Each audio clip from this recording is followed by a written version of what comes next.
안녕하세요. 이번 20강에서는 서로 떨어져 있는 와이어를 연계시켜주는 신호 연계 업데이트에 대해서 설명을 드리도록 하겠습니다.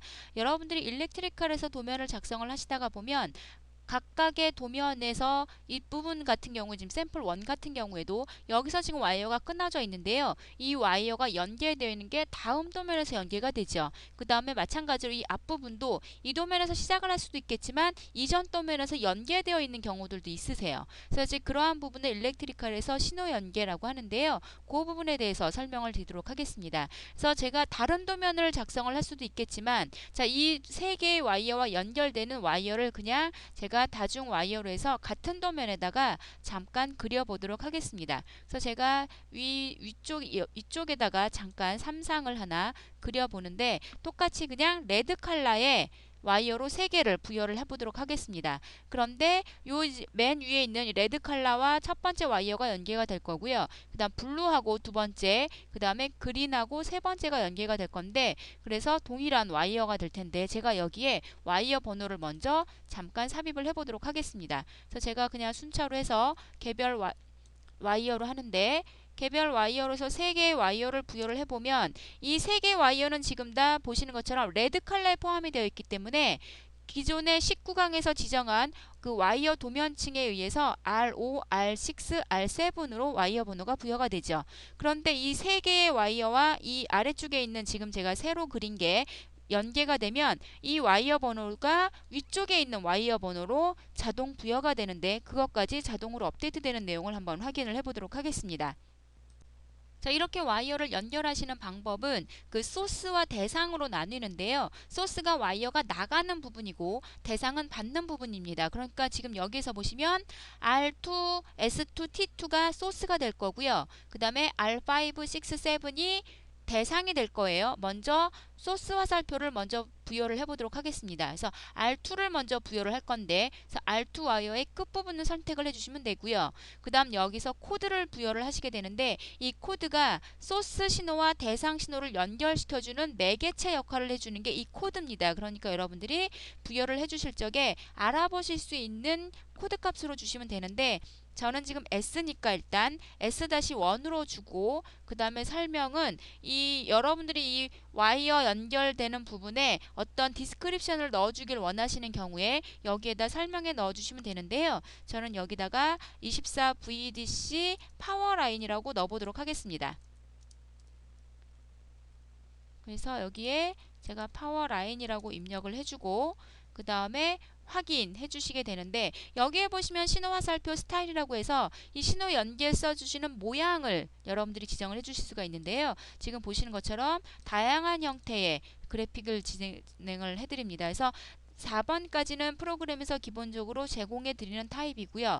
5번부터 9번까지는 비어 있습니다. 그래서 여러분들이 각각의 회사에서 원하시는 특정한 모양이 있으실 경우에 여러분들이 지정해서 이 5번부터 9번까지 지정해 넣으실 수가 있죠. 그래서 일단 저는 그냥 1번 타입으로 사용을 하도록 하겠습니다.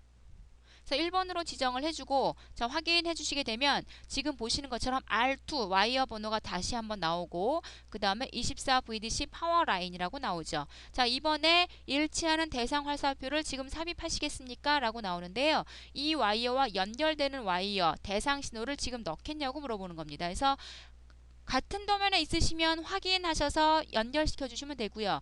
다른 도면이실 때는 현재 이 상태에서 클릭을 해주실 수가 없으니까 그때는 아니오로 해주시면 돼요. 일단 저는 확인으로 해서 yes라고 한번 해주겠습니다. 그렇게 되면 지금 보시면 대상의 와이어 끝을 선택하라고 나오죠.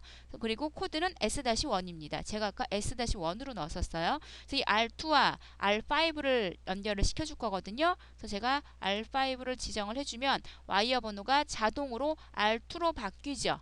그리고 보시면 이쪽에 7/C가 있고 9-A가 있는데요. 자, 그 말은 이 와이어와 연결되는 부분이 7-C 영역에 있다는 겁니다. 지금 보시면 이 R2 와이어가 지금 C 영역이죠. 세로는 그 다음에 가로는 7번 영역에 있죠. 마찬가지로 자 지금 이 컴포넌트 이 와이어에서 시작되는 거는 9의 A 영역에서 왔다는 거예요. 자, 이 부분에 보시면 9-A 영역이죠. 그래서 참조 레퍼런스가 나오고 자 지금 이거는 같은 도면이기 때문에 레퍼런스 위치만 나오는데 다른 도면일 경우에는 시트 번호 번호까지 나올 거예요. 여러분들이 구성 요소에서 상호 참조 사용하셨던 거 기억하실 거예요. 릴레이의 코일과 접점이 서로 다른 도면에 있을 때 어떻게 표현됐었는지 기억을 하신다면 그것과 동일한 형태로 부여된다는 걸 생각을 하실 수가 있으실 겁니다.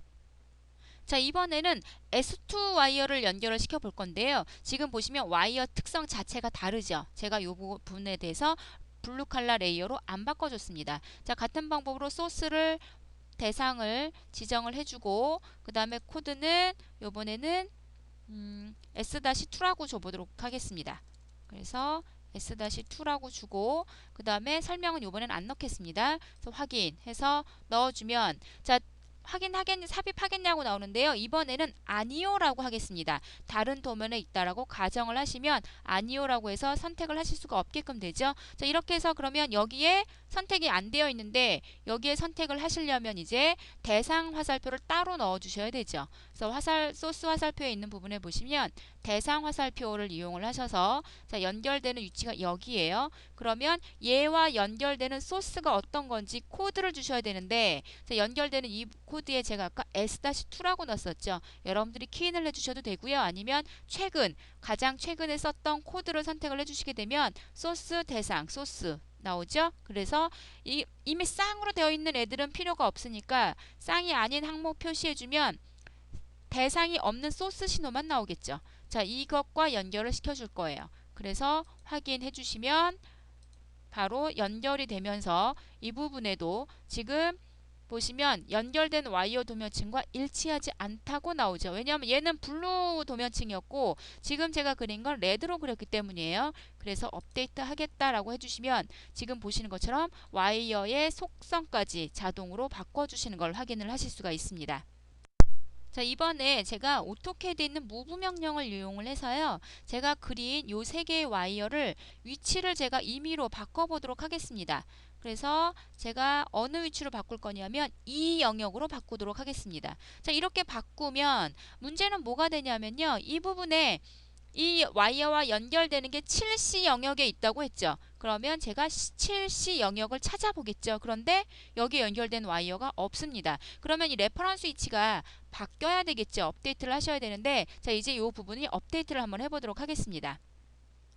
자, 업데이트 하시는 방법은 이 와이어 번호 편집 부분을 확장을 하실 수가 있는데요. 자, 확장해서 보시면 신호 연계 업데이트라고 있죠. 이 신호 연계 업데이트를 이용을 하셔서 소스 대상 상호 연계 업데이트를 하고요. 도면 전체에 대해서 업데이트를 해보도록 하겠습니다. 자, 그렇게 되면 아까 여기에 7C였는데 7E로 바뀐 걸 확인을 하실 수가 있죠. 그러면 왜냐하면 이게 이 구역의 7번 영역이니까 7E 구역으로 업데이트된 걸 확인을 하실 수가 있죠. 자, 이와 같은 방법으로 하셔서 지금은 제가 같은 도면에서 보여드렸지만 다른 도면일 때도 얼마든지 소스 신호와 대상 신호를 따로따로 구별해서 넣으실 수가 있기 때문에 이와 같은 방법으로 해서 연결을 시켜주실 수가 있고요. 단지 항상 주의하실 거는 그 소스 신호나 대상 신호를 넣으실 적에 다시 소스 화살표로 해서 제가 잠깐 다시 확인을 해보면 이 코드 값이 굉장히 중요합니다. 이 코드 값을 기준으로 해서 소스 신호와 대상 신호를 연결을 해주기 때문에 나중에 여러분들이 대상 신호를 개별적으로 넣어주실 때 얘와 해당되는 소스 신호가 어떤 건지 찾는 방법이 이 코드 값을 활용을 하셔서 여러분들이 찾게 되니까 이 코드 값을 아무렇게나 주시면 안 되겠죠. 여러분들이 구분하실 수 있는 체계를 만드셔서 그 내용대로 코드 값을 주시는 것만 주의를 해주시면 될 거예요. 그래서 이와 같은 방법을 이용을 하셔서 여러분들에게 신호 연계를 사용하시는 방법에 대해서 설명을 드렸고 이번 강의는 이것으로 마치도록 하겠습니다.